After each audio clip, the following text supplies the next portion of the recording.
Eh bien, alors, comme il est midi 5, je vous propose de commencer. Alors, donc, sans plus tarder, on va lancer notre sujet. Aujourd'hui, je suis accompagnée de mes invités. Donc, il y a Wedi qui est notre partenaire, coordinatrice du SALTIS, que je vais laisser se présenter tout à l'heure. Donc, on a aussi avec nous Mohamed Tal, donc, qui est manager de data et d'IA à Orange Money. Il va nous parler de ce qui est possible aussi de faire en IA. Et on a aussi Georges Libissa, qui est mon cher collègue. Georges, c'est super aussi de partager ce webinaire avec toi. Donc, sans plus tarder, je vais me présenter rapidement à vous. Donc, moi, je suis Maguette Touré, je suis directrice technique de Database. Je suis ingénieure en mathématiques de formation.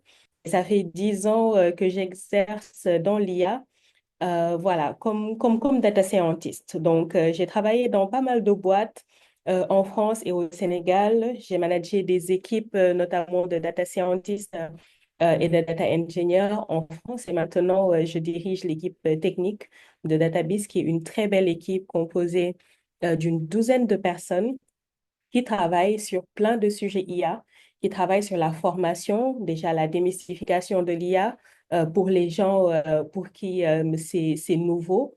Alors, ce qui est très important, parce que nous, on croit beaucoup au potentiel de l'innovation et de la productivité comme étant un levier moteur pour le Sénégal et pour l'Afrique.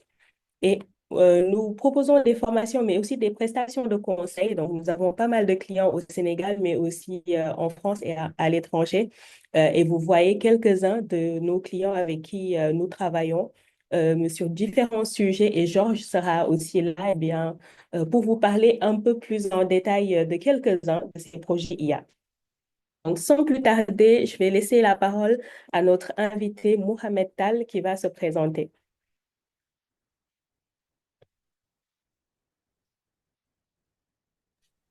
Oui, Maguette, merci beaucoup. En tout cas, je suis honoré d'être invité à ce, à ce webinaire pour parler de la fraude et de l'IA. Moi, je suis aujourd'hui manager Data IA chez Orange Money, donc avec une expérience sur la partie fraude sur laquelle je travaille depuis plusieurs années. Voilà, aujourd'hui, l'idée, c'est de vraiment partager une partie de cette expérience-là à l'écosystème, au grand public et de faire comprendre tous les enjeux de la fraude et tout ce qu'on peut tirer de l'IA pour parler en termes de prévention, en termes de détection et peut-être de valorisation ou de chiffre d'affaires qu'on peut aller chercher grâce à cette activité de fraude. Mm, Merci. tout à fait, tout à fait. Eh bien, l'IA, c'est un moyen de gagner de l'argent et de créer de la valeur. Et du coup, Mohamed, nous avons particulièrement hâte que tu nous en parles. Je vois une petite question du public qui dit, est-ce que c'est IA ou AI? Eh bien, tout dépend de si c'est en anglais ou en français. Donc, intelligence artificielle ou artificial intelligence. Voilà, on peut utiliser les deux. Donc, sans plus tarder, donc, je vais laisser Wedi, qui est notre partenaire coordinatrice du SALTIS 2025, se présenter. Merci beaucoup, Maguette. Bonjour, tout le monde. Je suis très ravie de participer en collaboration avec DataBiz à ce webinaire qui est consacré aussi à un sujet fondamental, l'intelligence artificielle au-delà de ChatGPT. Car oui, l'IA, ce n'est pas seulement une technologie d'assistance ou un effet de mode, c'est aussi une transformation profonde de nos modèles économiques, éducatifs, politiques et sociaux. Et c'est dans cette dynamique aussi de transformation que s'inscrit le SALTIS 2025, donc qui est le Salon international des algorithmes, des sciences, des technologies et de l'innovation du Sénégal, que nous organisons depuis 2022 et dont j'ai l'honneur cette année d'assurer la coordination stratégique. Notre ambition, c'est vraiment de créer un espace de référence en Afrique pour structurer l'écosystème IA, renforcer aussi les synergies nationales et internationales et surtout aussi positionner le Sénégal comme un acteur clé de la souveraineté numérique, comme le prévoit aussi le New Deal technologique. Le Saltis, c'est avant tout une mission de fond. Notre objectif, c'est valoriser les initiatives locales, les startups, les chercheurs, mais aussi les institutions qui constituent l'IA sénégalaise. C'est aussi alimenter une veille stratégique sur les usages, les tendances, les risques qui sont liés à l'IA et bien au-delà des outils grand public que nous utilisons tous les jours, en l'occurrence ChatGPT qui concerne aussi cette rencontre. Et je terminerai par favoriser un dialogue multisectoriel entre experts, décideurs, publics, industrie, jeunes et aussi citoyens. Nous sommes en parfait alignement avec les stratégies nationales, que ce soit le New Deal technologique, la vision Sénégal 2050 ou bien les politiques de digitalisation de l'administration, de l'énergie ou même de l'agriculture. Et aujourd'hui, en parlant de ce sujet qui est très important, l'IA au-delà de ChatGPT, nous avons aussi fait le choix de dépasser le sensationnel pour poser les vraies questions. Quelle IA pour nos réalités africaines? Quelle régularisation, enfin, quelle régulation, quelle gouvernance, quel talent pour que l'IA aussi puisse servir les citoyens et non l'inverse. Et c'est exactement aussi l'ambition que je porte en tant que coordonnatrice du SALTIS. Et nous espérons aussi, à travers ce webinaire, poser des bonnes bases de discussion que l'on continuera aussi, Inch'Allah, à Dakar en décembre 2025 pour la quatrième édition du SALTIS. Merci, Maguette. Inch'Allah, eh bien, nous avons tous hâte d'y être et c'est vrai qu'il est important d'avoir des plateformes comme le Saltis pour que tous les acteurs se rencontrent et travaillent ensemble voilà, à la réalisation d'IA qui ait de l'impact. Donc, Wedji, ravi de t'avoir aussi pour ce webinaire. Alors, donc, sans plus tarder, je vais laisser la parole à mon cher collègue Georges qui va se présenter. Alors, bonjour à tous et merci pour l'invitation. Je suis vraiment content d'être là avec vous aujourd'hui. Comme Maguette l'a dit, moi, c'est Georges. Je suis Analytics Engineer chez DataBiz.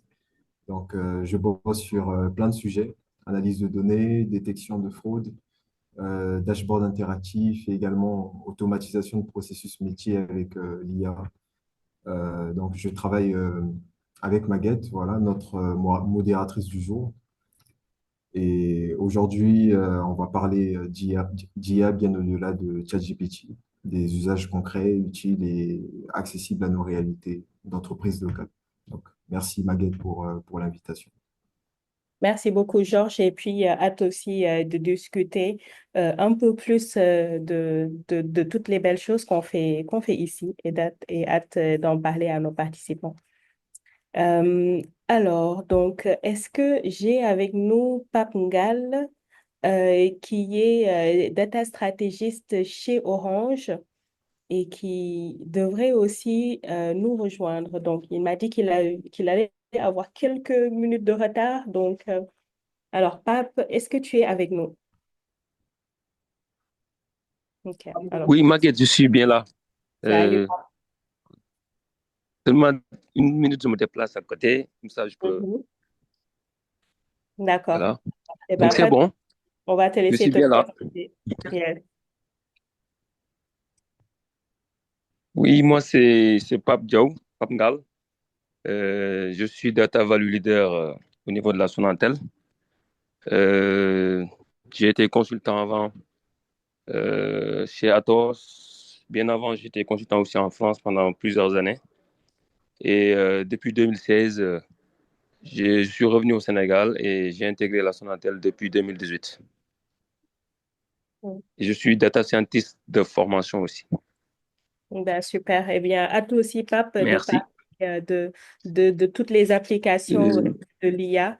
Voilà, dans une entreprise comme la Sonatel, qui est voilà, un des précurseurs quand même de l'IA au Sénégal et voilà, l'une des entreprises qui l'exploite le plus.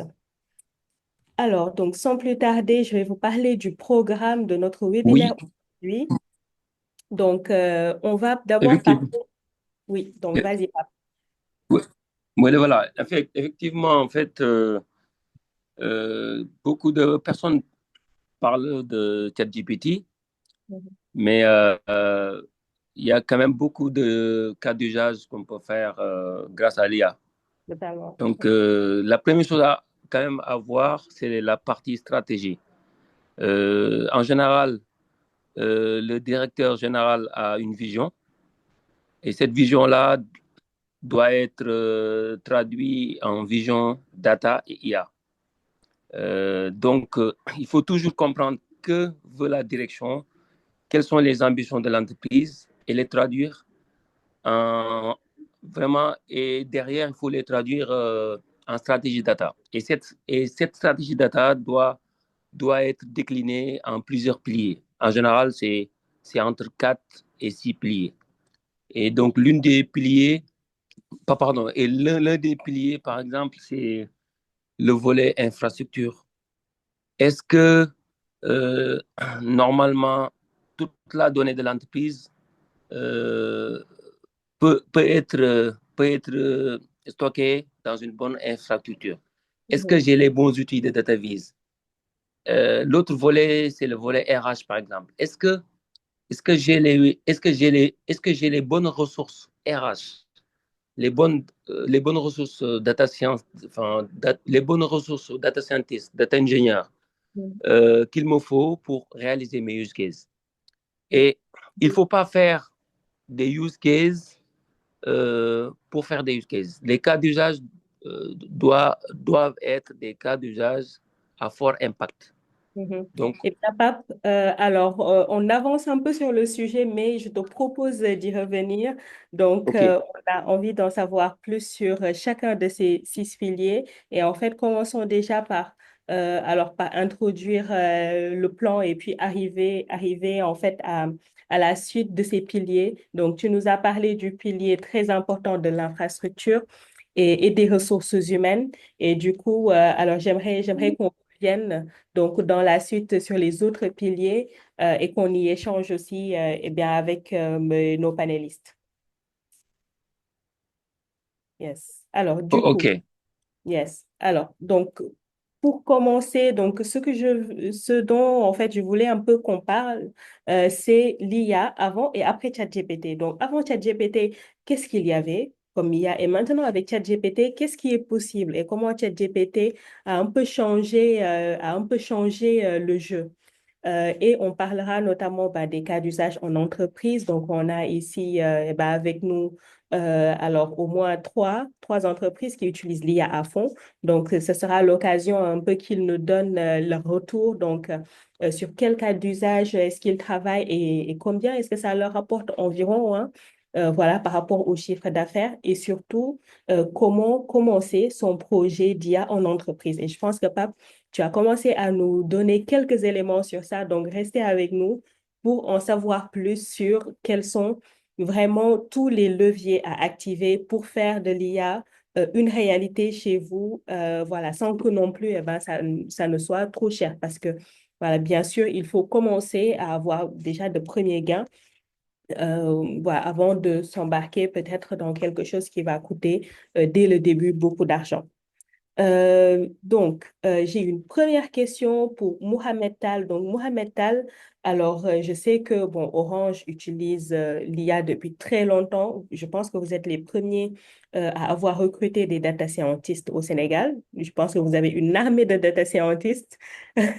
Donc, comment est-ce que vous utilisez l'IA, en fait? Et avant ChatGPT, qu'est-ce qu'il y avait? Merci Maguette. Je salue au passage Pape Gall, qui est l'un de nos premiers data scientists et même voir l'un des premiers au Oui, Sénégal. Donc, tout à fait. qui Le dirigeait cette pionnier, hein? entité-là. Exactement. Qui a une sacrée expérience dessus. Donc, on Ouais. travaille beaucoup déjà avec lui. Donc, aujourd'hui, bon, ce qu'il faut savoir, c'est que ChatGPT s'adosse sur ce qu'on appelle l'IA générative. Cette IA générative basée sur les modèles de langage, donc sur les LLM. C'est très récent, c'est très récent. Avant ça, on utilisait déjà l'IA, nous, au sein de Orange et de Orange Money. On avait l'IA classique. L'IA, il y a plusieurs rubriques, hein. On va forcément peut-être pas tous les refaire, mais on a plusieurs formes d'IA qui peuvent créer beaucoup de valeur pour les entreprises, qu'il faut savoir, notamment dans le secteur financier. Euh, Aujourd'hui, on a toute l'IA classique qu'on connaît bien, tout ce qui est apprentissage supervisé, avec des modèles tels que le Random Forest, le XGBoost. On a des modèles qu'on peut utiliser, des modèles de langage sur l'apprentissage non supervisé, avec le K-means, avec tout ce qui permet de faire du clustering, qui permet de regrouper les individus qu'on étudie par similarité de comportement. L'autre, Mhm. ça permet de prédire sur l'apprentissage supervisé, permet de prédire si on a, voilà, par exemple, un comportement ou pas, si on prend le cas de la fraude, si c'est un fraudeur ou pas. Et on a le scoring qu'on peut faire avec. Et voilà, avec toutes ces méthodes-là, on ne parle toujours pas de modèles de langage ou de chat GPT. Et c'est des formes d'IA qui sont très puissantes. Aujourd'hui, c'est très utilisé je pense, chez Orange et dans beaucoup d'entreprises. Et ça apporte beaucoup de valeur pour les entreprises. Donc, si je prends le cas du scoring, dans le cas de la fraude, aujourd'hui, on peut déjà parler du scoring qui peut permettre aujourd'hui de détecter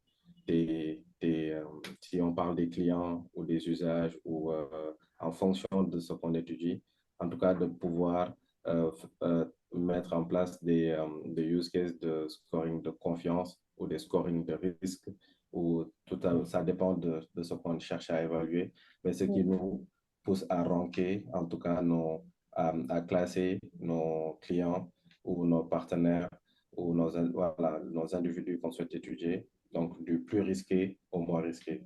Donc du plus risqué, ça permet, dans le cas de la fraude, de s'appuyer dessus pour identifier qui porte à peu près la fraude qu'on cherche. Quels sont les individus qui ont un comportement anormal, qui ont des usages. Et ça, avec ces scorings-là, ça permet de faire ce classement-là. Donc, on peut s'appuyer dessus pour voir le bas du classement et faire un focus pour voir comment ils opèrent. Si je prends typiquement le cas, par exemple, si on prend le cas d'une banque, il peut utiliser ce scoring-là pour faire un scoring de risque de ses clients sur le crédit et voir, par exemple, qui sont les clients qu'il ne faut pas donner octroi du crédit. Et parallèlement, il aura aussi ses meilleurs clients, donc à qui il faut donner du crédit. Donc, voilà, il peut l'utiliser l'un pour aller chercher la valeur du CA, comme je disais tantôt, et l'autre pour voir, pour Qu'est-ce qu'il pousser, faut éviter? pousser ses Ouais. recherches dessus et voir qu'est-ce qu'il faut, comment ils opèrent. Donc, si on prend, nous, le cas du mobile money, ces scoring nous ont beaucoup aidés par moment, où on avait certaines fraudes liées à l'usage très, très nuisible de certains des services d'Orange ou d'Orange Money. Et cette scoring nous en permet de détecter ces pires clients-là.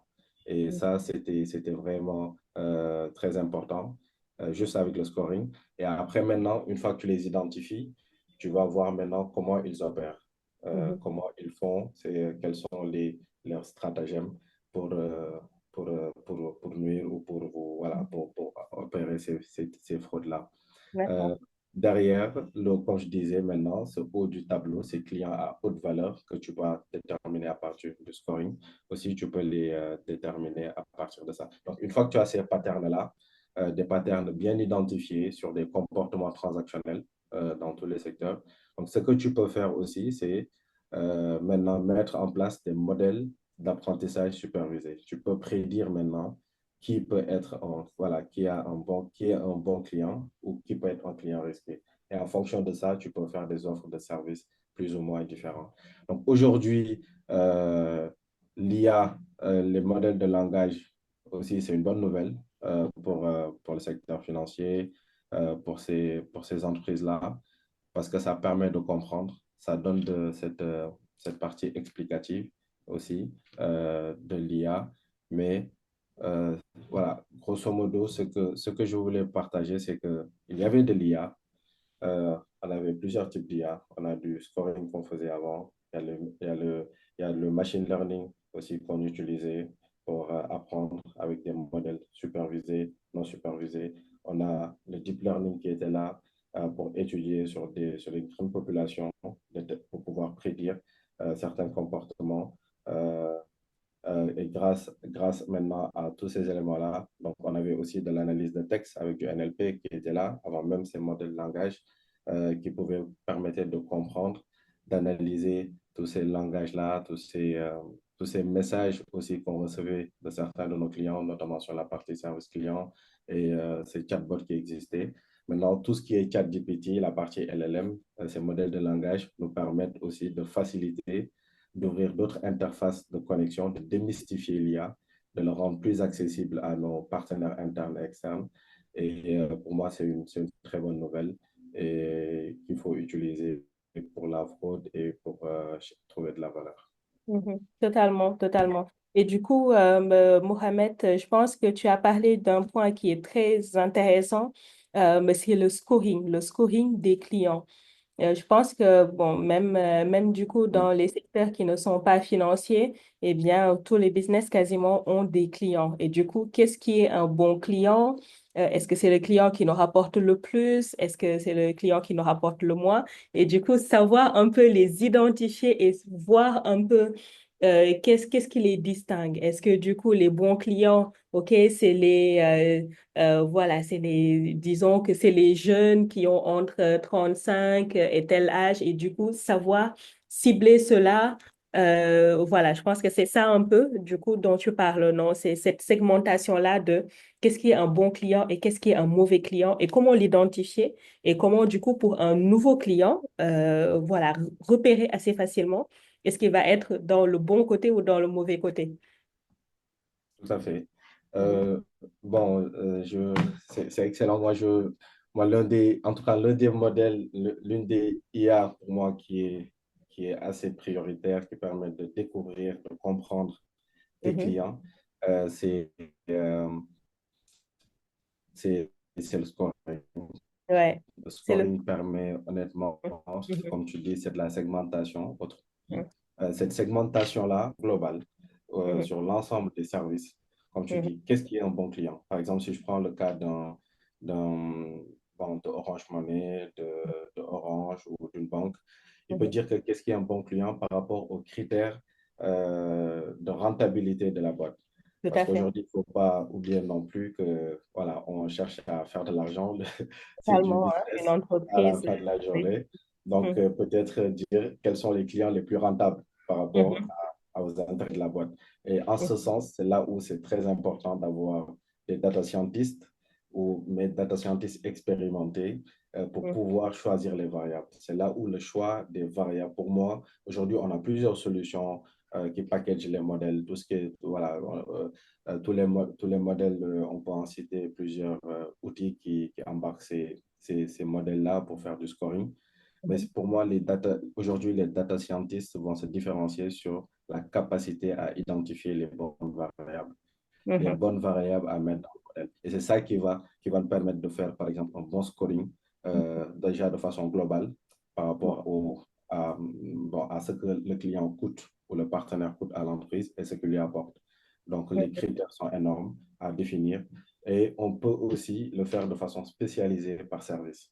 C'est-à-dire, Mhm. tu peux dire, voilà, globalement, sur le prêt bancaire, sur l'épargne, sur voilà, l'argent qu'il laisse en durée sans l'utiliser, son solde. Si je prends le cas du mobile money, on peut prendre voilà, ce qu'il nous coûte en commission, ce qu'il nous coûte en chiffre d'affaires, le nombre de services qu'il utilise, etc. Donc, tout ça, c'est des éléments qu'on peut intégrer dans un modèle global de scoring pour identifier les bons clients. Et parallèlement, on peut aussi cibler des services bien précis, bien spécifiques. Si on veut lancer de l'épargne, par exemple, dire, Mhm. voilà, quelles sont les variables qui permettent d'identifier les bons clients de l'épargne ou les services et faire des scoring et de la segmentation sur ces services-là pour dire, voici les meilleurs clients éligibles à l'épargne, voici voilà, les moyens et les autres, et derrière, se baser dessus pour définir des offres marketing ou autres.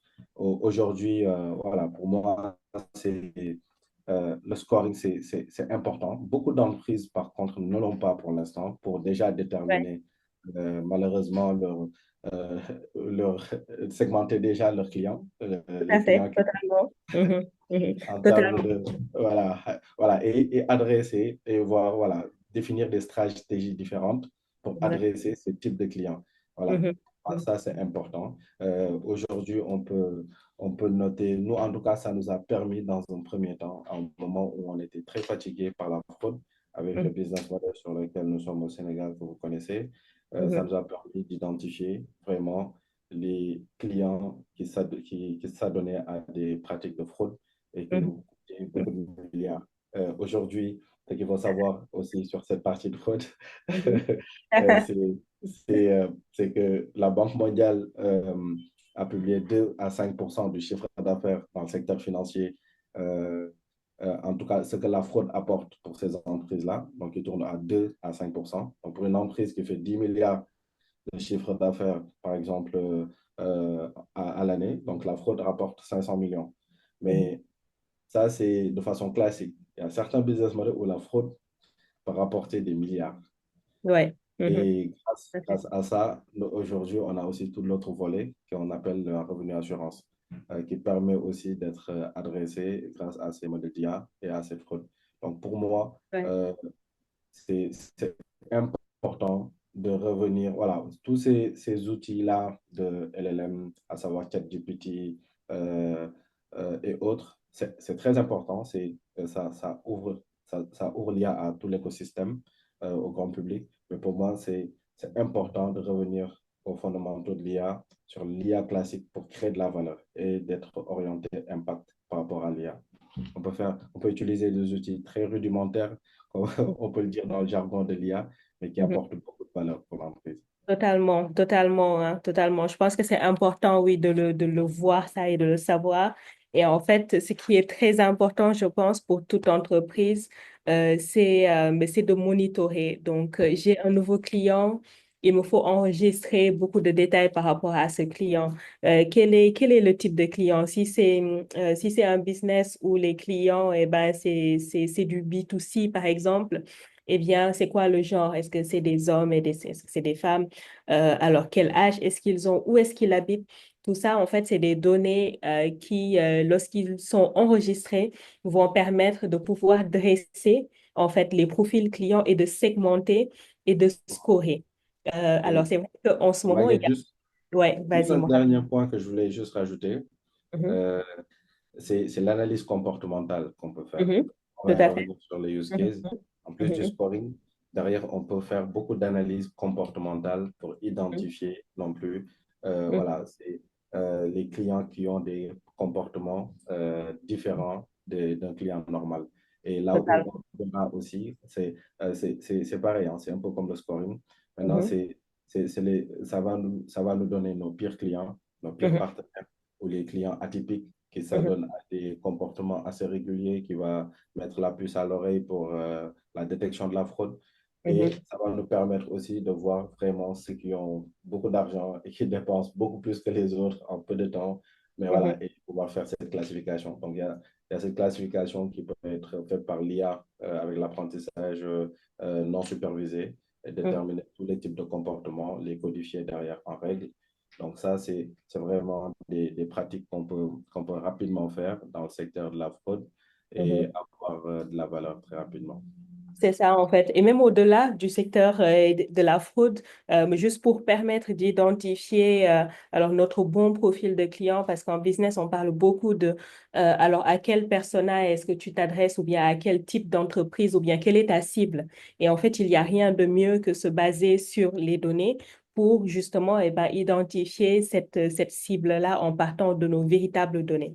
Et c'est vrai qu'il est dommage qu'actuellement, alors, il n'y a que les institutions financières presque qui font alors du scoring et de la détection de fraude.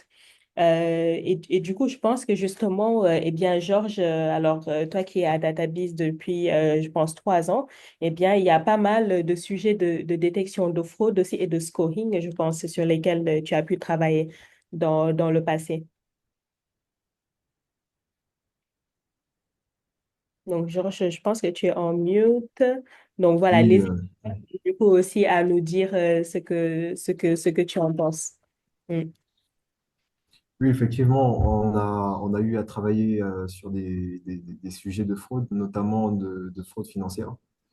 Euh, alors, sur la question, c'est d'abord d'avoir effectivement les bonnes données pour pouvoir effectuer les bonnes prévisions de fraude. Donc, l'idée, ça, c'est de prévenir à l'avance des cas de fraude qui sont répétitifs ou qui sont déjà ce qu'on appelle des use cases qui ont déjà été observés dans l'entreprise. Donc, il faut effectivement avoir une large base de données d'historique de fraude pour pouvoir pour que l'IA soit performant à prédire les cas qui vont apparaître plus tard. Mm. Tout à fait. Et du coup, alors, on nous demande justement de définir scoring et use case. Donc, ça c'est une très bonne question. Donc, scoring, en fait, c'est un peu de la segmentation. Donc, c'est de la segmentation client, on pourrait dire. Et l'idée, alors, le cas le plus pratique, donc, je vais donner plutôt un exemple. Donc, le cas le plus pratique de scoring, mais c'est le scoring de crédit. Donc, quand vous demandez un crédit à la banque, donc, dans la plupart des banques qui sont très digitalisées, les banques analysent les données que vous lui fournissez, donc le genre, l'âge, l'activité, alors le salaire et les dernières transactions, par exemple, pour dire est-ce que vous êtes un bon candidat au crédit ou pas. Et en fait, il fait cela en vous comparant un peu à ses anciens clients et en regardant, du coup, ceux qui ont bien honoré leur crédit, ont payé à temps, etc., et ne leur ont pas, en gros, coûté beaucoup d'argent à la suite, du coup, alors de l'offre de crédit et ceux qui, en fait, au final, ils n'ont pas payé l'entièreté de leur crédit, n'ont pas été, en fait, des très bons, alors, rembourseurs, etc. Et du coup, dès que vous demandez un crédit, vous êtes comparé un peu à cette base pour voir au final, vous êtes plus près de quelle partie. Et c'est ça qu'on appelle scoring. Donc, du coup, le scoring peut vous attribuer un mauvais score en se disant, alors lui, bon, probabilité peut-être 20% que ça soit concluant, parce qu'il ressemble à la plupart des gens qui n'ont pas honoré leur crédit ou bien en fait à qui on a refusé des crédits par rapport à un certain nombre de critères. Donc ça, c'est le scoring, ce que ça signifie. Et use case, c'est cas d'usage, donc en français. Et en fait, c'est des cas d'usage d'IA. Donc, comment est-ce qu'on peut utiliser l'IA pour quelque chose? Donc, exemple de use case, le scoring en est un, la détection de fraude en est un, des scénarios, par exemple, de détection de fraude, comme Georges en parlait tout à l'heure, du coup, on est aussi un. Donc, voilà un peu pour Oui, répondre Mathie, à quelques juste pour questions. rebondir hein, Oui, de façon oui, très simple sur vas-y, la Mohamed. partie Ouais. scoring, c'est exactement ça. Et il faut juste dire que c'est des notes qu'on attribue aux individus qu'on étudie, aux clients, par exemple. Parfait. Voilà, ça peut être des notes sur, comme Mathieu l'a dit, sur la confiance à l'octroi d'un crédit. Ça peut être aussi des notes qu'on attribue sur le risque pour dire Mhm. que c'est voilà, voilà, tu as une note élevée ou plus ou moins par rapport aux variables de risque qu'on a mis dans le modèle de segmentation pour t'attribuer ces notes-là. Et même derrière, voilà, il y a ce qu'on appelle scoring de crédit qui nécessite, en plus de ces notes-là, définir maintenant combien on doit t'attribuer. Parce qu'une fois que oui, on te fait confiance, maintenant, il faut définir l'offre, la fonction d'offre là, C'est ça. qui permet Quel de dire, voilà, montant au quel final? montant on doit te prêter. Bon, là, nous, on se lance, hein, Orange Money, sur cette partie-là avec notre offre TikTok Mhm. de prêt. Voilà, c'est des prêts qu'on fait. Mais on utilise le scoring pour évaluer ton activité, le niveau de confiance qu'on peut te faire pour te prêter de l'argent, Mhm. voilà, par rapport à juste ton activité Orange Money et le comportement que tu as. D'accord, d'accord. Eh ben, ça, c'est super. Ça, c'est super. Eh ben, merci de nous présenter cette offre-là en exclusivité. Donc, alors, j'ai une question maintenant pour Wedji. Donc, Wedji, alors, donc là, on a parlé hein, de quelques cas d'usage ou de quelques use cases il y a comme le scoring crédit, la détection de fraude. Alors, est-ce que tu as d'autres exemples alors que tu trouves à de la forte valeur ajoutée aussi? Merci beaucoup, Maguette, et merci beaucoup pour ces différents échanges que je suis avec beaucoup d'intérêt. C'est très intéressant. Euh, Personnellement, je crois que les cas d'usage IA les plus puissants sont ceux qui transforment des vies en profondeur. Donc, souvent avec discrétion, comme, mais avec une portée durable. On n'entend pas parfois beaucoup parler de ces cas d'usage comme ce que l'on voit actuellement avec ChatGPT, mais quand même, ce sont des solutions qui répondent à des problématiques réelles et de société. Euh, pour moi, les cas d'usage IA à forte valeur ajoutée, ce ne sont pas forcément des solutions qui sont les plus visibles, comme je disais tantôt, ou les plus sophistiquées, mais ce sont celles qui réparent, relient, facilitent et humanisent aussi. Par exemple, une IA qui anticipe des urgences obstétricales en Mhm. croisant, par exemple, des informations locales de santé, des données de logistique et même aussi des données de la météo. Ou encore, ça peut aussi être une solution numérique qui permet à une femme, par exemple, commerçante dans la banlieue qui est analphabète, de pouvoir gérer son activité quotidienne. Donc, ses stocks, ses ventes, ses relations avec ses clients à partir de son téléphone sans pour autant bénéficier d'une formation poussée, mais grâce à une interface intelligente d'IA.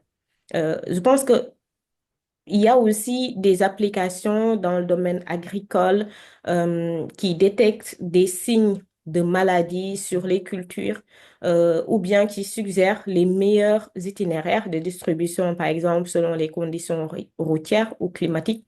Ce sont des solutions qui sont utiles, inclusive, profondément aussi adaptée à nos contextes parce qu'elles naissent d'un besoin réel et restent aussi ancrées dans nos réalités africaines. Et je pense que ce genre d'innovation modeste, mais très puissante, qui répondent vraiment à des besoins réels de la société, que nous devons faire émerger. Et c'est aussi une des ambitions qu'on a pour le SALTIS, montrer aussi ces cas d'usage-là qui répondent à nos problématiques à travers le PS Challenge, une problématique, un algorithme, une solution, qui permet aussi à des jeunes de se confronter vraiment à la réalité du terrain avec des problématiques que la société endure, que nos partenaires proposent aussi pour pouvoir, à travers des données, proposer des solutions qui permettront aussi de faciliter la vie des citoyens. Mhm. Tout à fait, tout à fait. Et je pense que alors on est à un moment au Sénégal où il y a beaucoup d'initiatives innovantes.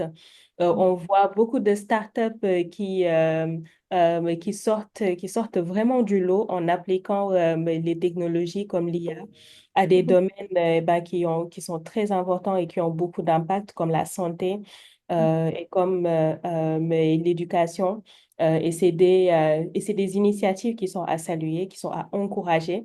Alors, un des points aussi, qu'ont les startups, c'est alors le besoin de financement et j'espère que alors des initiatives comme le Saltis peut permettre aussi de booster cela pour pouvoir permettre aux innovations de voir un peu le jour parce que naturellement, juste quelques profils techniques qui peuvent faire quelque chose mais n'ont pas vraiment le temps de s'y concentrer, voilà, et parce qu'ils ont d'autres activités peut-être, ou bien sont des étudiants qui n'ont pas peut-être le bon suivi mentor, c'est un potentiel au final que l'on perd malheureusement.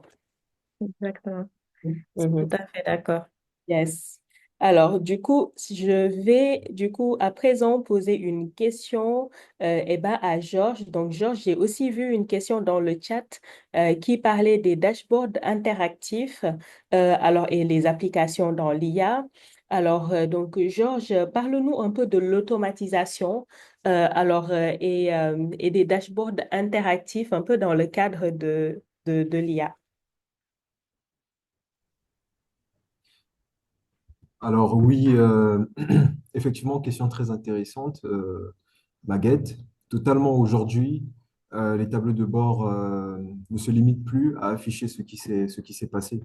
Ils peuvent aussi dire ce qui va se passer aujourd'hui et c'est ça qui est intéressant, c'est ça qui est une vraie révolution pour les entreprises, même pour les plus petites. Par exemple, une PME locale qui suit ses ventes chaque mois grâce à l'IA peut prédire les 3 prochains mois et ajuster ses stocks, son équipe ou ses offres.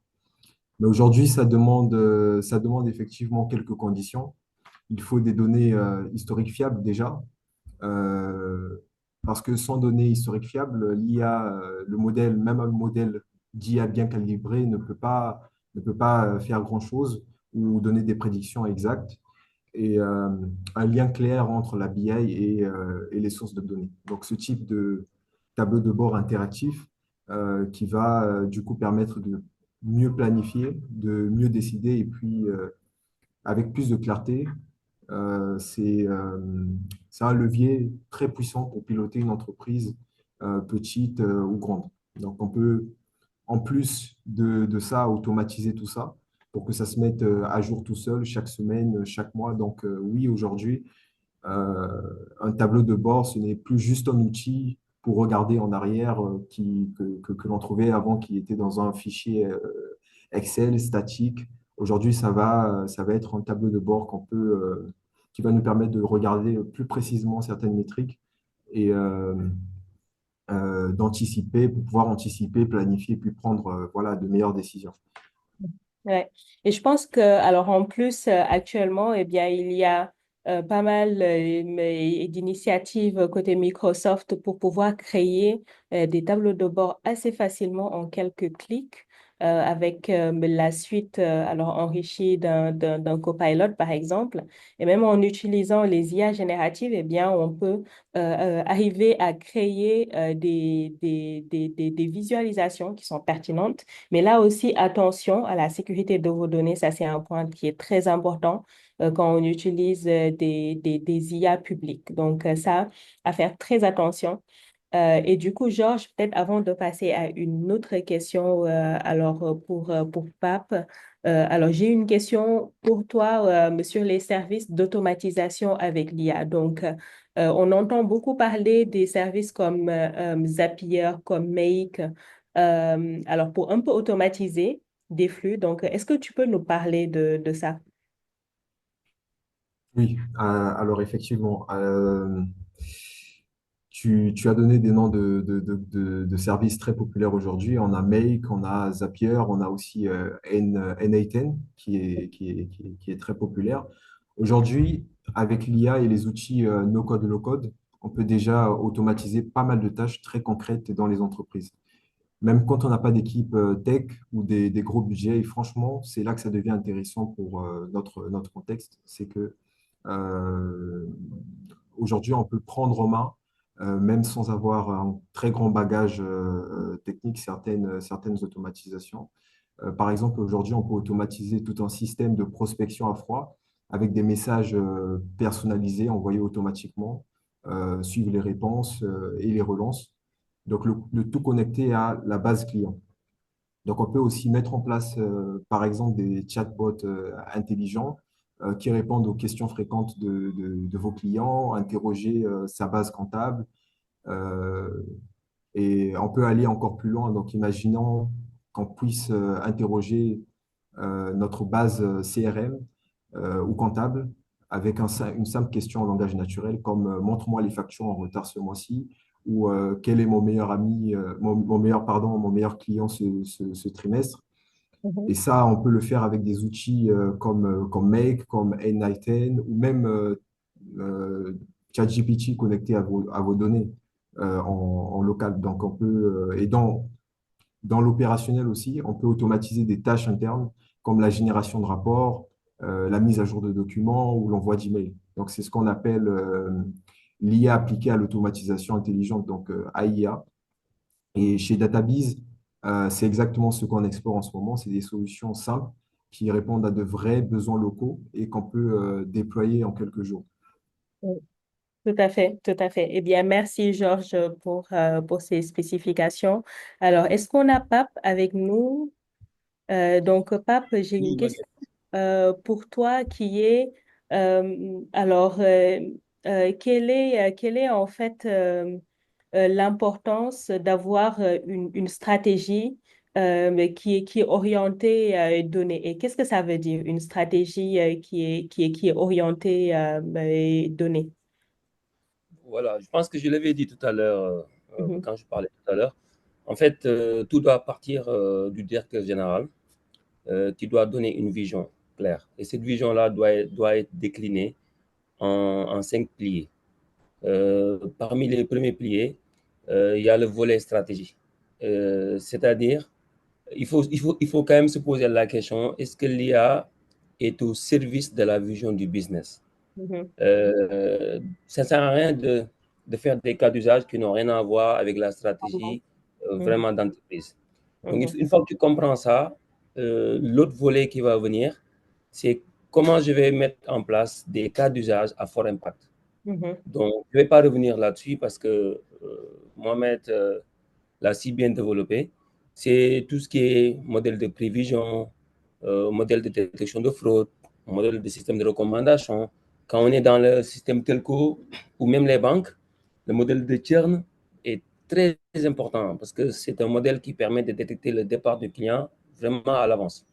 mhm, Mais tous ces cas d'usage-là doivent être en corrélation avec la vision de l'entreprise. On ne peut pas mhm. se réveiller vraiment un jour et voir un IA qui t'intéresse et tu dis que je vais faire Voilà, cette IA. c'est ça en fait. Et un peu surfer juste sur la mode, parce que du coup, Oui, ouais, le meilleur moyen de dépenser de l'argent, sans avoir quelque chose d'impactant en retour. voilà. Et donc, donc je passe à l'autre volet. Mhm, Pour mettre en place des cas d'usage à fort impact, mhm, il faut une vraie culture, une compétence mhm, interne. Donc, pour ce faire, il faut d'abord acculturer les managers pour les sensibiliser à cette vision, à cette appétence data et IA. Donc, il faut naturellement former des collaborateurs, il faut les embarquer, il faut dialoguer aussi avec les métiers pour mhm, leur montrer que il y a une enquête réalisée aux États-Unis qui disait une entreprise qui est data-driven augmenterait son chiffre d'affaires de plus de 20%, au moins. mhm. Donc, c'est vraiment ce genre de discours qu'il faut Mhm. euh, discuter avec les métiers, avec les Totalement. managers, leur Mhm, montrer c'est quoi les basiques de l'IA. Et ce que Georges disait tout à l'heure aussi est hyper important. Parfois, on perd beaucoup de temps à faire des tableaux Excel alors que tous les reporting doivent être automatisés. mhm, Donc, il y a aussi un autre volet qui est important, c'est le volet gouvernance et éthique. mhm. Il faut vraiment encadrer l'usage de l'IA avec les Totalement. règles parce que Mhm, ça peut dégénérer. mhm, Vous vous rendez compte, dans l'univers telco, on détient énormément d'informations. Dans les univers bancaires, naturellement, on a énormément d'informations. On a des informations sensibles.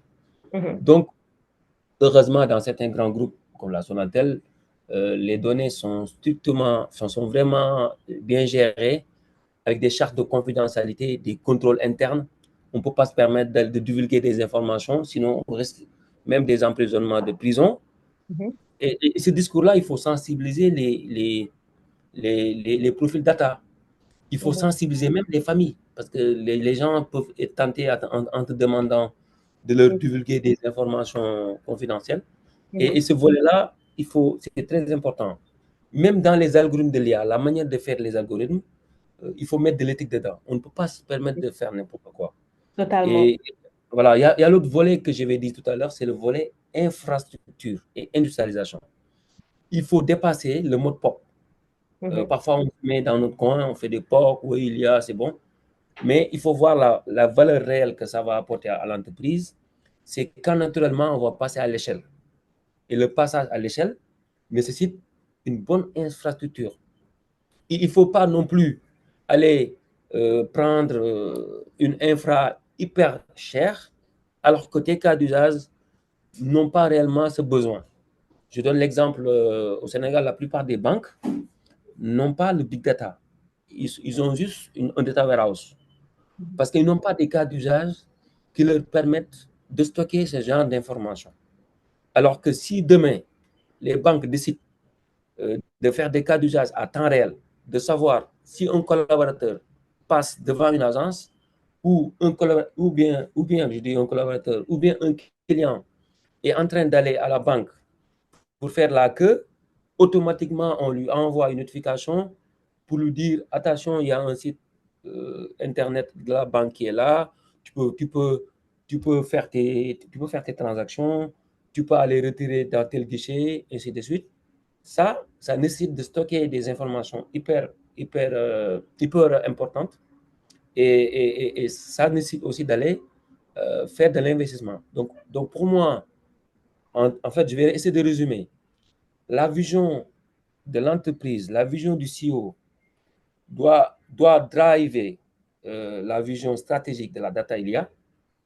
Et cette vision aussi doit impacter les cas d'usage, cette vision doit impacter la culture et la montée en compétence des ressources, même les recrutements.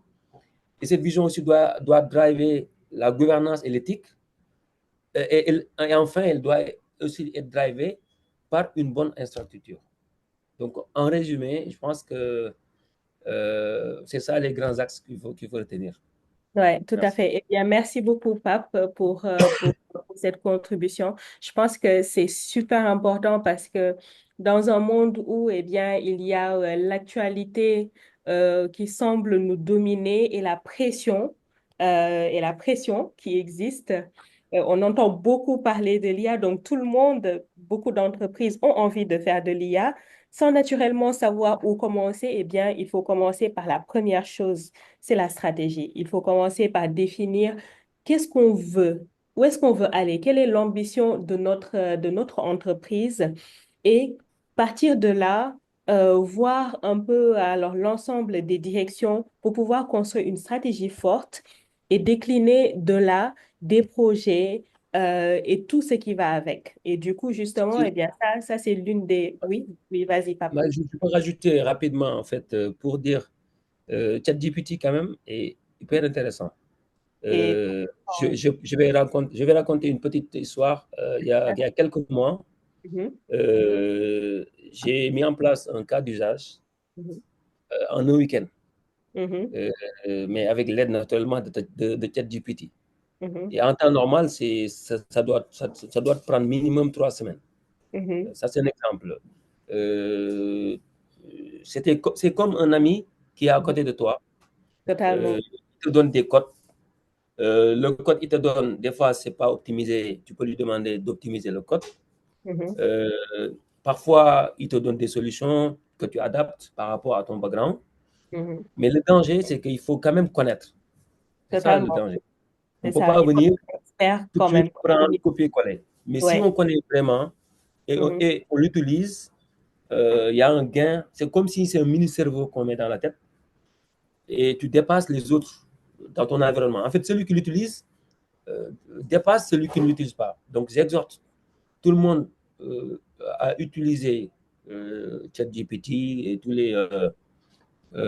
les autres qui sont similaires, mais il faut garder l'esprit qu'il faut avoir une bonne base de compétences, il faut jouer avec, il faut l'utiliser de manière efficiente. Totalement, totalement. Et du coup, alors, il faut l'utiliser dans son domaine aussi. Donc, quand on est dans le cadre professionnel, eh bien, je ne sais pas si on est, alors, un avocat, par exemple, eh bien, on peut l'utiliser comme assistant mais légal. Mais du coup, il faut faire aussi très attention. Il ne faut pas juste aller utiliser ChatGPT comme ça. Formez-vous. Formez-vous, donc renseignez-vous. Qu'est-ce qu'il faut y mettre, qu'est-ce qu'il ne faut pas y mettre. Il ne faut surtout pas y mettre des données sensibles. Si vos données sont un peu sensibles ou que vous avez des doutes, eh bien, il faut désactiver le fait voilà, que les données puissent être partagées et réutilisées pour en fait réentraîner mes ChatGPT, par exemple, ou les autres IA. Donc ça existe. Nous, on montre un peu à nos apprenants eh bien, comment le faire dans nos cours. Voilà, il faut aussi savoir qu'est-ce qui est une information sensible, qu'est-ce qui est une information personnelle, qu'est-ce que ça veut dire pour notre entreprise et ne surtout pas les mettre en fait dans des IA. Donc ça c'est très important. Ça, c'était le premier point. Et le deuxième point, eh bien, c'est que Pape aussi a parlé de la stratégie, voilà, et de l'évaluation au final de la maturité data et d'accompagner un peu son entreprise voilà, ou sa micro-entreprise, sa PME, ou bien en tout cas ses organisations à une bonne maturité data, eh bien, ça, c'est un effort qui est important. C'est maintenant qu'il faut le faire. Et il faut savoir que la révolution data et IA, c'est un peu comme la révolution Internet, en fait, eh ben, durant les années 2000. Donc, si on n'y va pas maintenant, on perd du temps et puis on risque de se réveiller trop tard et puis avoir tout un nombre de nouveaux acteurs, eh bien, qui ont déjà gratté toutes les parts du marché, eh ben, qu'on espérait et même rattraper en fait les clients que vous avez. Donc, du coup, c'est vraiment important ce point-là. Alors, je pense qu'on va commencer à répondre un peu à des questions du public. Donc, n'hésitez pas. Aussi, Mohamed Ouedji et Georges Pape. S'il y a des questions que vous aimeriez Mm. prendre, voilà, donc Mm. n'hésitez pas. Mhm, Ouais, je voulais juste revenir hein, sur deux points. mhm, Bon, il y a une question que j'ai vue hein, sur peut-être commencer par celle-là, mhm. voilà, qui m'a fait un peu marrer. C'est voilà, est-ce qu'on pense à l'insatisfaction client quand voilà, il ressent J'ai des senti factures? viser là en tant qu'orange. Donc, juste pour dire qu'aujourd'hui, c'est des solutions. euh, incontournable à date parce on doit assister les clients 24 heures sur 24. Et pour accélérer le temps de réponse au vu du nombre de clients qu'on a, au vu des demandes qu'on a, il faut savoir que c'est pas, le chatbot n'est pas utilisé sur toute la chaîne durant toute la conversation avec le client. Donc, c'est important. Il y a pas mal de réponses qui sont très utiles et qui sont reçues, qui sont envoyées au client dès sa première question ou dès la prise de contact ou dès sa deuxième question. Donc, très rapidement, euh, il peut avoir les éléments dont il cherchait sans l'intervention humaine et avec des procédures très bien préparées dont il a besoin. Et très rapidement, ce chatbot aussi peut passer la main à l'assistance humaine qui est là dans le service client pour aussi assister ses clients. C'était juste Ouais. un point, mais on le comprend. Cette chaleur Tout humaine, à c'est fait. pour ça. Voilà. Ouais. Euh, Mhm. Aujourd'hui, même, ils interagissent en Wolof, voilà, en langage local, avec les langues locales. Voilà. Donc, c'est important, c'est à prendre aussi en compte pour mieux, je pense, apporter cette chaleur sociale dans Totalement. ces outils. Bah, juste Totalement. l'autre point que je voulais partager, c'est peut-être sur les dashboards qu'on utilise nous sur la fraude. Mhm. Aujourd'hui, il y a pas mal d'IA qu'on peut mettre sur la détection, comme ça a été partagé. Hein, tout à l'heure, c'est des modèles qu'on peut connecter au dashboarding pour faire de l'alerting sur des comportements frauduleux ou des comportements atypiques. Donc, en termes de détection, c'est très important. Deux autres points que je voulais partager, c'est la prévision. Donc, sur la partie prédiction, aujourd'hui, l'IA peut permettre de prédire les flux financiers.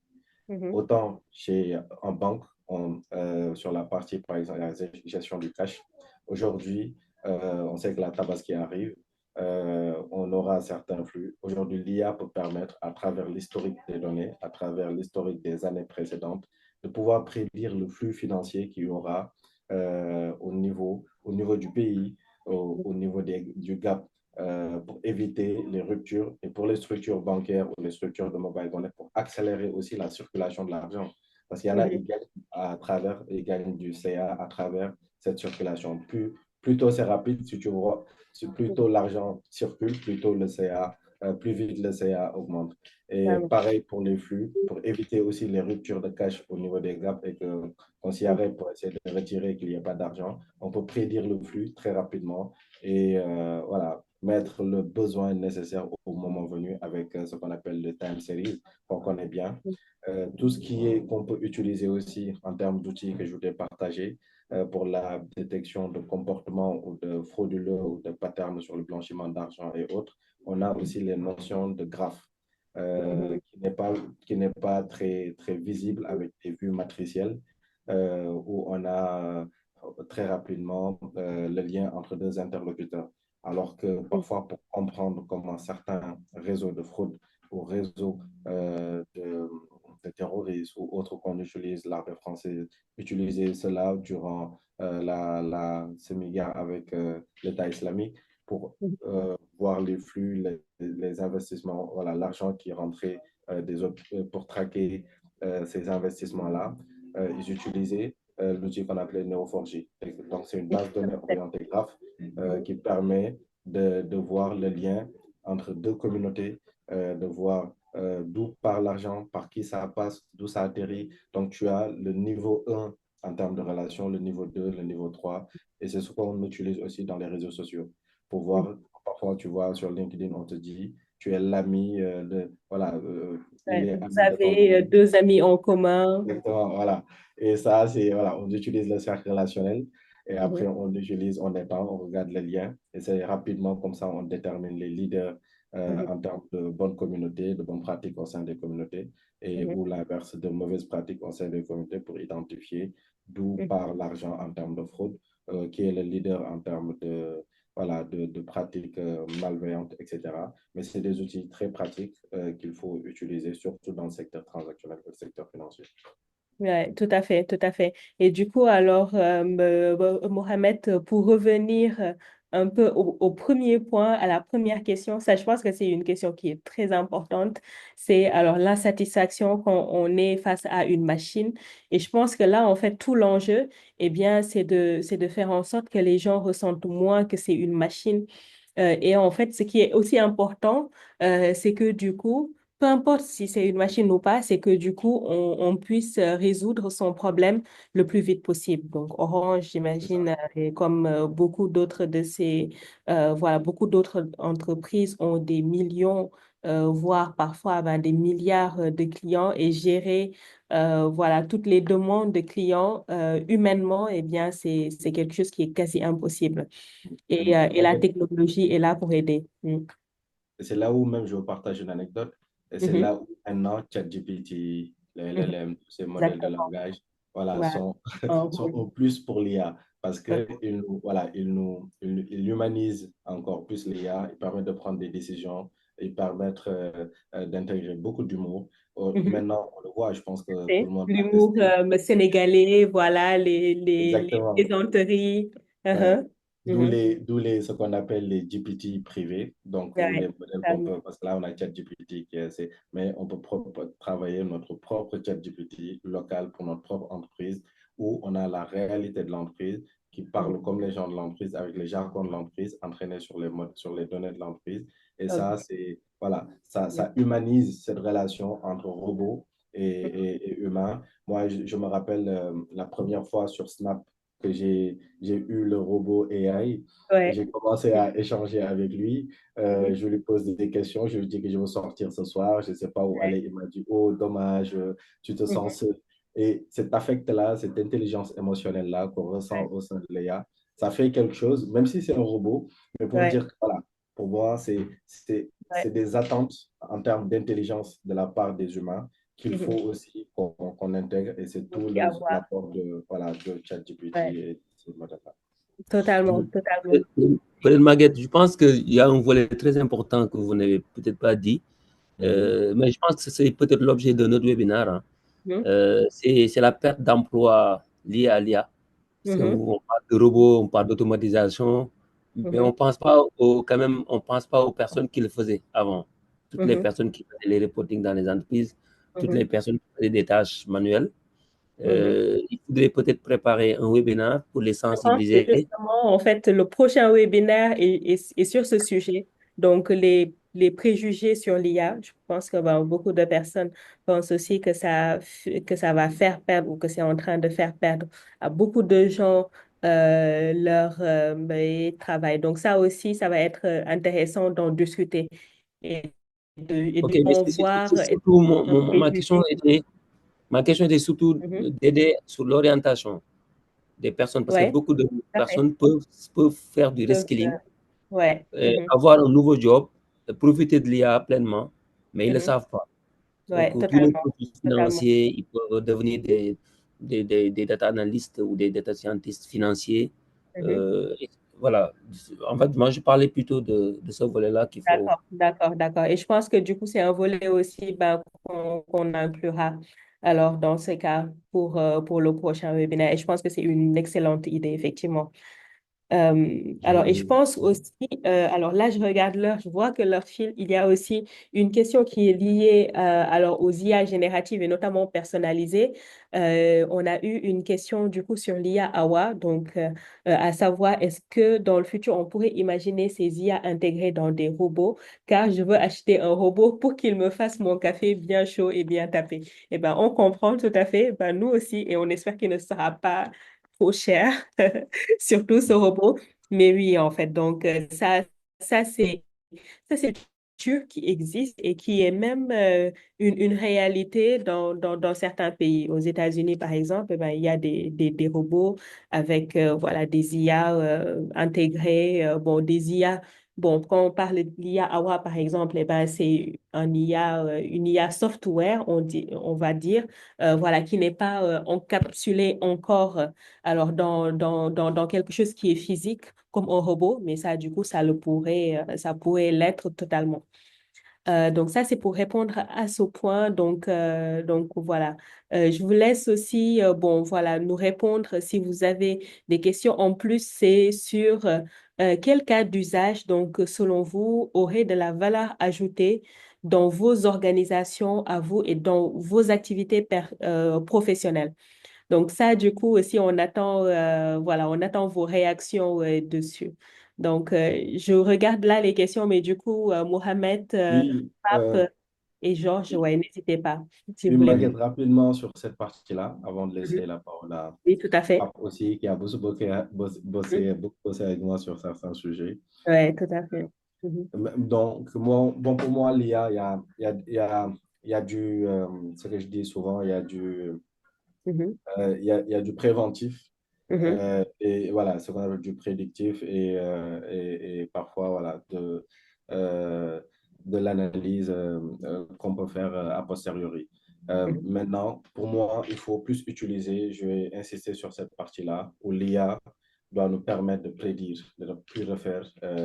Aujourd'hui, on fait peu de dashboards, on fait peu de tableaux de bord pour nos dirigeants, des tableaux de bord préventifs qui leur permettent de piloter le business. On leur permet juste de constater ce qui se passe ou ce qui s'est passé, ce qui s'est réalisé durant cette période-là. Mais aujourd'hui, grâce à l'IA, on doit leur permettre d'anticiper, c'est-à-dire que dans 2 semaines, voici ce sera la tabaski, voici on aura tel flux ou tel flux d'argent, on aura tel comportement, on aura beaucoup de demandes de retrait dans le gap au niveau du gap de la Médina voilà, dans telle zone, on aura tel flux, parce que durant les 2 dernières années, ça s'est passé comme ça, à telle période.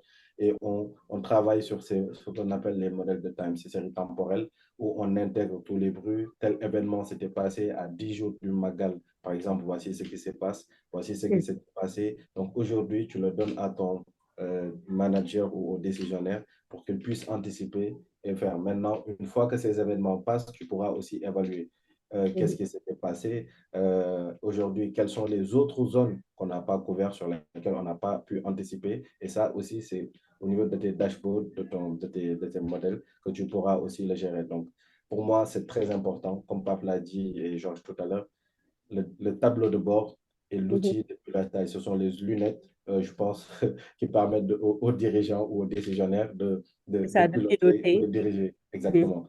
Mhm. Donc, il faut leur permettre d'analyser, de voir la conséquence de leurs décisions. Est-ce que ça a été de bonnes actions? Qu'est-ce qui s'est passé réellement? Qu'est-ce qu'il faut améliorer? Et leur permettre aussi d'anticiper sur les prochaines décisions à prendre. Pour moi, Ouais, ça, tout à c'est fait. très important. C'est ce qu'on appelle, je vois des questions pour les banques. Pour moi, les banques, l'analyse des flux financiers. Il Mhm. faut se regarder tous les flux financiers, voilà, et l'analyser, et après, voilà, de façon prédictive, ou de façon, voilà, a posteriori pour en tirer les meilleures conséquences. Pour moi, c'est très important. Totalement. Maguette, Mhm. Maguette, peut-être, je vais rajouter. Moi, je pense que je valide ce que Mohamed dit. Mhm. Moi, pour moi, s'il y a un cas d'usage IA hyper important, à forte valeur ajoutée pour l'entreprise, pour moi, c'est l'automatisation des reporting. Mhm. Parce que Première. souvent, il y a beaucoup de personnes qui le font et il y a une perte de temps énorme, Mhm. sans compter les problèmes de qualité de données. Si déjà une entreprise arrive à régler ce problème-là, il va régler au minimum 60% de ces problématiques. Et donc, ça rejoint un peu ce que Mohamed dit. Parce que pour moi, il faut identifier, euh, c'est la règle du 20-80. Je fais 20% d'actions qui ont un impact sur 80% sur mon business. Pour Mhm. moi, le reporting automatisé est hyper important. Et il faut aller plus loin. Bon, il y a des entreprises qui commencent à le faire.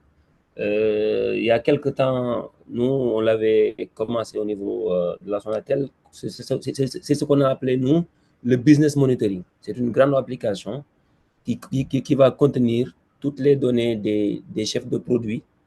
Et donc, ça va rendre autonomes les chefs de produits. Ils n'ont pas besoin d'avoir un reporting automatisé parce que tu rentres dans l'application, tu peux savoir euh, ton parc client, tes chiffres d'affaires, tu peux avoir toutes les informations que tu veux, tu vas avoir des alertes pour vraiment piloter ton activité. Pour moi, ce cas d'usage, c'est un cas d'usage fondamental.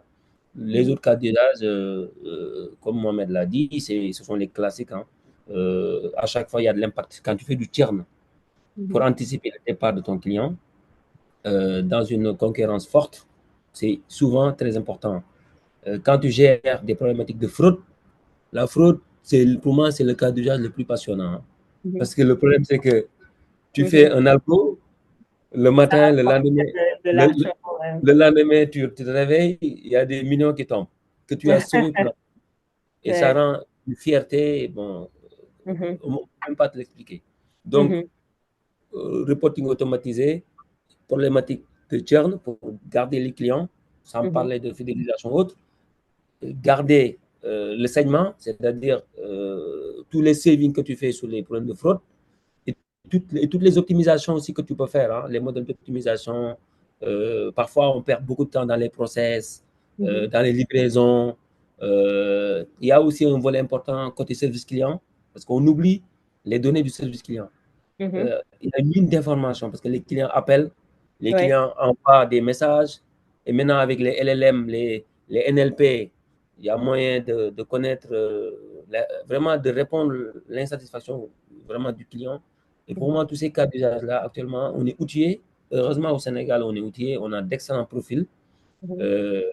Par contre, la plupart des entreprises ne sont pas matures, c'est malheureusement. Mais d'ici quelques temps, si les entreprises sont matures, pour moi, c'est un gros marché d'emploi. Il y a un impact considérable au niveau des business. Il Tout y a à fait. l'État je pense que Vedi l'a un peu dit, Mhm, l'État aussi a des besoins énormes mhm. de cas d'usage data.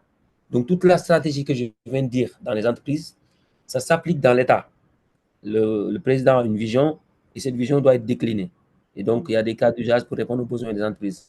Mhm. Avec les mêmes volets, volet infrastructure, volet talent, culture, tout ce qu'on a raconté tout à l'heure dans une entreprise est valable pour l'État. Merci. Totalement, totalement, totalement. Eh bien, merci, Pape. Et je pense qu'effectivement, alors, une entreprise devrait avoir un tableau de bord. Une entreprise devrait avoir très clairement quel est son objectif de l'année, alors, quels a été ses objectifs des années précédentes et est-ce qu'il y est arrivé, oui ou non, et quel est son objectif sur les années à venir, qu'est-ce qui se passe au niveau de ses activités et devrait les suivre de façon très, très, très, très régulière. Ça, c'est vraiment voilà, une priorité, je pense, pour beaucoup d'entreprises.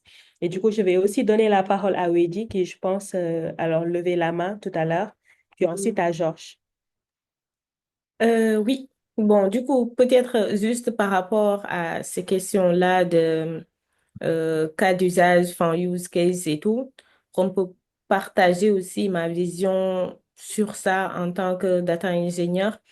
Euh, on en a plusieurs. Et ce qui est passionnant dans le métier de l'IA, c'est qu'il n'y a plus de limites.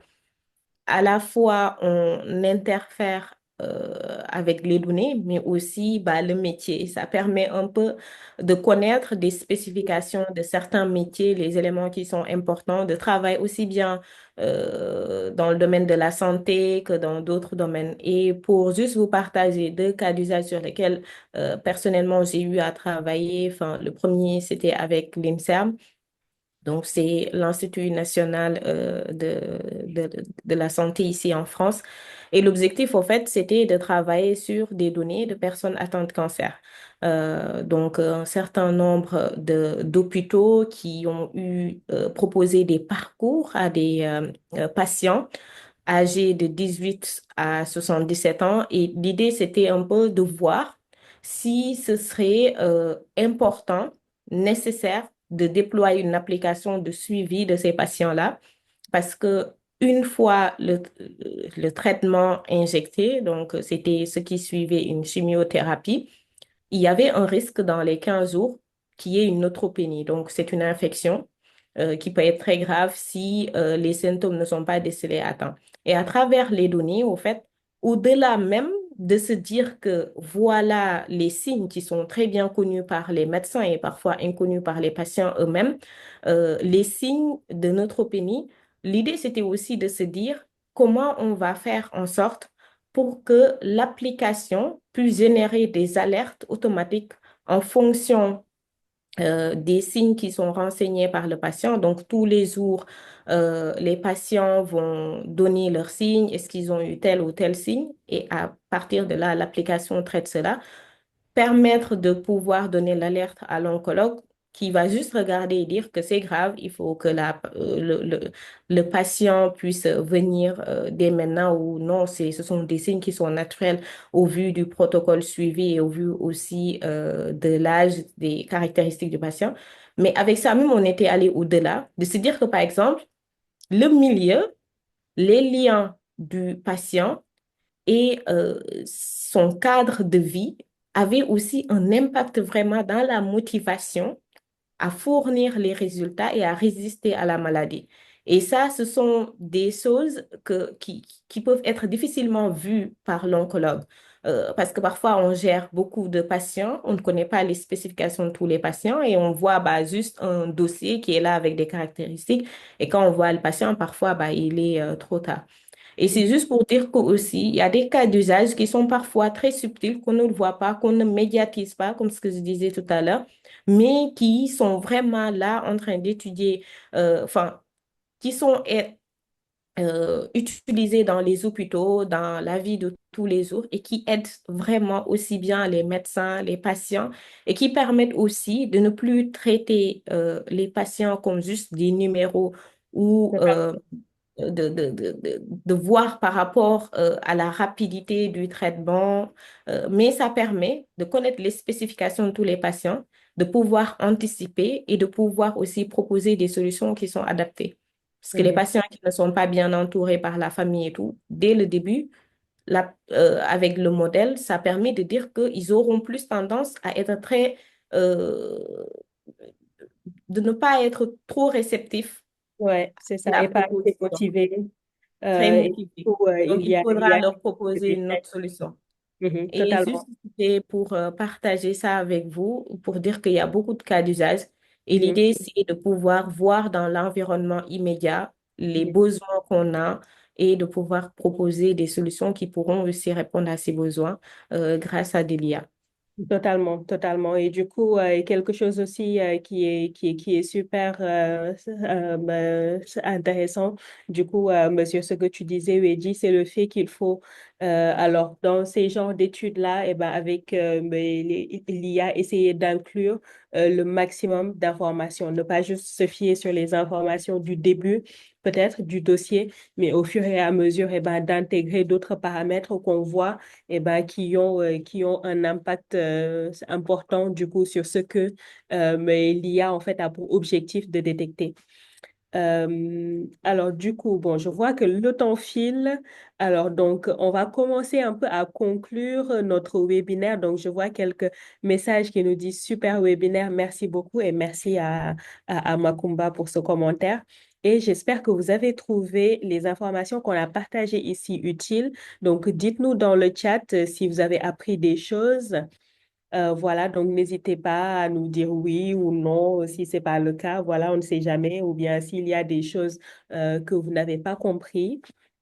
Voilà, et du coup, j'espère que à la suite de ces informations, surtout que vous avez envie de renforcer vos connaissances en IA et ses applications dans le monde professionnel. Et surtout, eh bien, nous, chez DataBiz, notre objectif, notre vision vraiment et notre mission, la mission qu'on se donne, c'est d'augmenter les porteurs de projets, c'est d'augmenter l'innovation et la productivité au Sénégal et en Afrique. Et du coup, j'espère que les gens qui nous suivent, qui sont là encore avec nous, eh bien, réfléchissez à des projets, réfléchissez à des projets eh bien, qui ont de l'impact et lancez-vous. Démarrez dès maintenant. La plupart du temps, vous n'avez pas besoin de beaucoup, de trop, en fait. Et du coup, justement, vous pouvez bénéficier d'un cadrage de vos projets. Vous pouvez bénéficier du conseil de nos experts. Alors, donc, vous pouvez nous contacter via notre page web. Alors, sur la page contact, voilà, vous pouvez nous écrire. Partagez-nous un peu vos problématiques, ce sur quoi vous travaillez, ce que vous trouvez eh bien, est un projet avec de l'impact. Et puis, comme ça, on y travaille avec vous. On vous aide à aller plus loin dans ces projets-là. Sachez aussi que nous avons des offres d'accompagnement. Donc, s'il y a des data scientists, data analysts, data engineers avec nous, eh bien, sachez qu'à DataBiz, eh bien, il y a toute une équipe de professionnels, de seniors, data scientists, data engineers, data analysts. Donc, je suis moi-même lead et data scientist. Voilà, donc on peut vous accompagner, on peut vous coacher. Eh bien, il y a quelques offres qu'on a pour vous qui sont vraiment très bien. Un accompagnement mensuel. Une fois par semaine, on vous voit et puis on vous accompagne sur vos projets pour que vous puissiez les réussir au mieux. Et si vous êtes une entreprise, tout ce qui est stratégie data-driven, dont pas parler et évaluation de la maturité data, accompagnement à la roadmap, et bien ça aussi, on peut vous accompagner à le faire. Donc, peu importe vos besoins, peu importe le stade où vous en êtes, parlez-nous de vos projets, parlez-nous de ce que vous voulez accomplir. Donc, contactez-nous et on vous revient et puis on vous aide au mieux pour faire de vos projets et de vos idées une réalité. Donc, je vais demander du coup un mot de la fin à nos panélistes. Donc, Mohamed Tal, je te laisse peut-être prendre la parole pour dire un petit mot de la fin.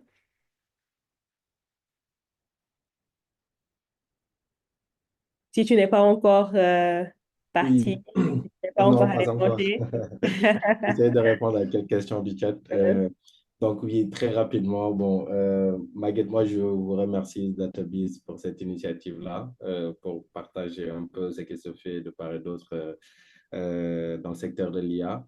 Et voilà, aujourd'hui pour moi, il y a aussi, j'apprécie bien le thème parce que il y a pas mal d'outils. Pour moi, il faut dissocier parce que c'est une révolution même au sein de l'IA. Le chat GPT, l'IA générative, ce n'est même pas, même au sein de l'IA, par rapport à l'IA classique, c'est une grande révolution qui va mettre, je pense, replacer l'IA au sein de au cœur même de notre vie dans tout ce qu'on va utiliser aujourd'hui parce que ça autonomise tous les outils. Tantôt, quelqu'un parlait de robots, ça existe déjà au sein des voitures. On verra beaucoup de choses embarquées de l'IA parce qu'aujourd'hui, il y a il intègre notre langage, quel que soit le type de langage aussi, il y a cette barrière qui a été enlevée. Aujourd'hui, on peut avoir même des robots avec le niveau d'intelligence, voire plus, que nous, embarqués dans certains outils, dans nos véhicules, qui vont nous assister beaucoup plus. Donc, pour moi, c'est des proxys experts qu'on aura durant tout le restant de notre vie, pour l'instant. Et pour moi aussi, le dernier point sur lequel que je veux partager, c'est il ne faut pas rater, pour moi, cette révolution-là. Il ne faut pas avoir le complexe de l'IA parce que les utilisateurs, en tout cas, surtout en entreprise, les collaborateurs qui utilisent l'IA, voire même ChatGPT, pour moi, vont remplacer les collaborateurs qui ne vont pas l'utiliser. L'IA ne va pas remplacer l'humain, mais ceux qui l'utilisent vont remplacer ceux qui ne l'utilisent pas. Et voilà, compte terminer sur cette note et remercier encore Database et nos experts et dire que voilà, j'ai partagé un peu mes contacts pour si voilà, s'il faut donner quelques conseils sur certains sujets, je reste disponible à travers ces coordonnées. Merci encore Maquette et à Database. Eh bien, super. Merci beaucoup, Mohamed, d'avoir accepté notre invitation et merci pour tes interventions. Donc, Ouedi, je te laisse nous partager ton mot de la fin. Oui, merci beaucoup, Maguette. Toujours un plaisir de participer à ce webinaire, enfin, série de webinaires en collaboration aussi avec le Saltis et de voir ces merveilleuses discussions autour de thématiques qui sont très importantes. Et pour juste conclure, enfin, je dirais que oui, l'intelligence artificielle, c'est bien plus que ChatGPT.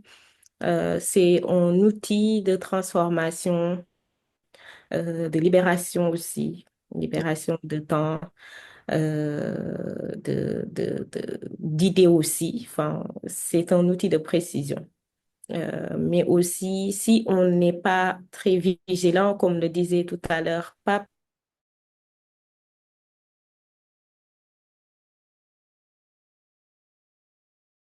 dépendant de ChatGPT qui racontent leur vie à ChatGPT, qui leur donne des informations très précieuses et il faut faire très attention et il faut savoir aussi comment l'utiliser, pourquoi on l'utilise et Maguette l'a dit tout à l'heure, l'utiliser dans son métier sur des aspects que l'on contrôle, que l'on connaît, que l'on maîtrise.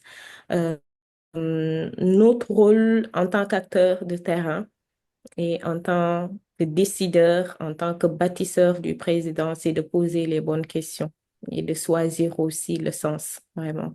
Et ce qu'on l'emporte au Saltis 2025, c'est l'ambition forte, collective, pour un futur numérique africain fondé sur aussi bien la maîtrise, mais aussi l'équité, enfin l'équité, oui, voilà, l'impact et la coopération mondiale. Et je suis vraiment toujours très honorée de participer en collaboration avec DataBees à ces webinaires, de partager des réflexions sur des sujets très importants.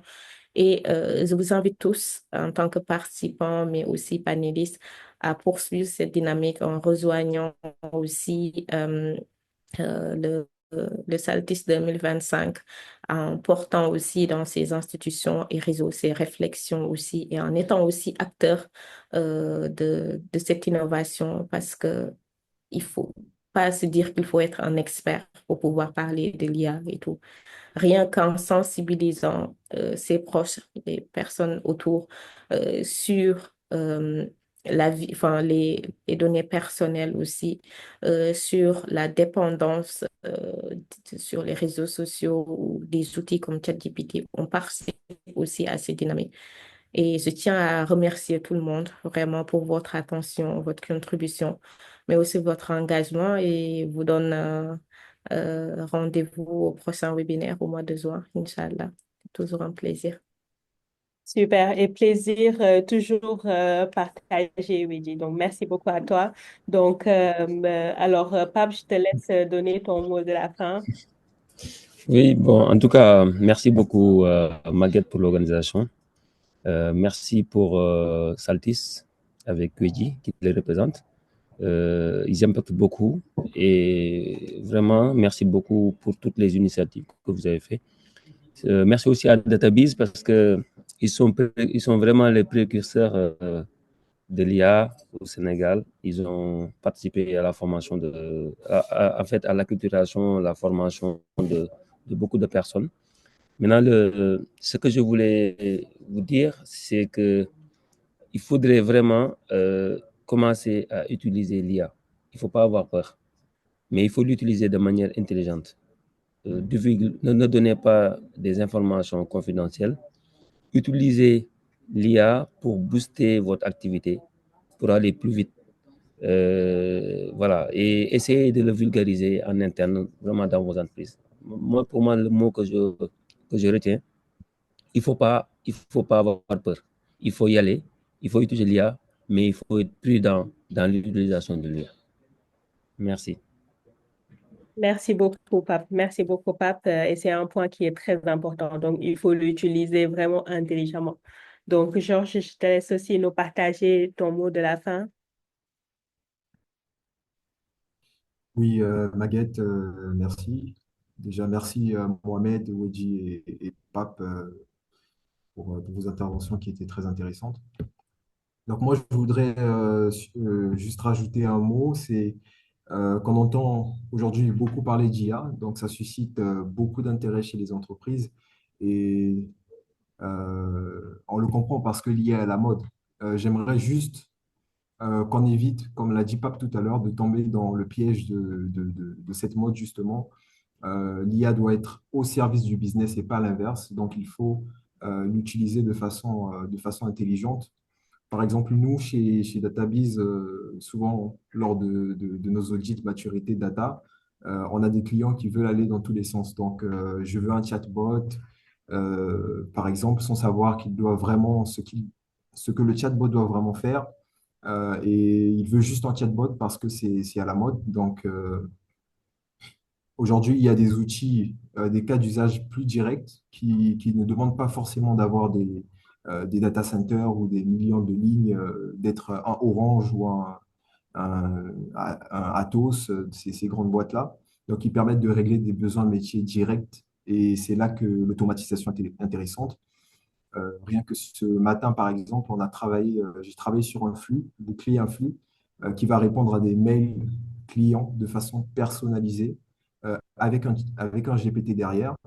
Et ça, c'est un cas d'usage, par exemple, qui va régler un problème direct. Donc, plus besoin de perdre de temps à répondre à chaque email et aussi de façon personnalisée avec un chat GPT qui tourne derrière. Donc, voilà, c'est pour dire qu'il y a du potentiel derrière, qu'il y a beaucoup de choses à faire et que toutes les entreprises sont concernées, que ce soit les grandes, les moyennes, PME, PMI.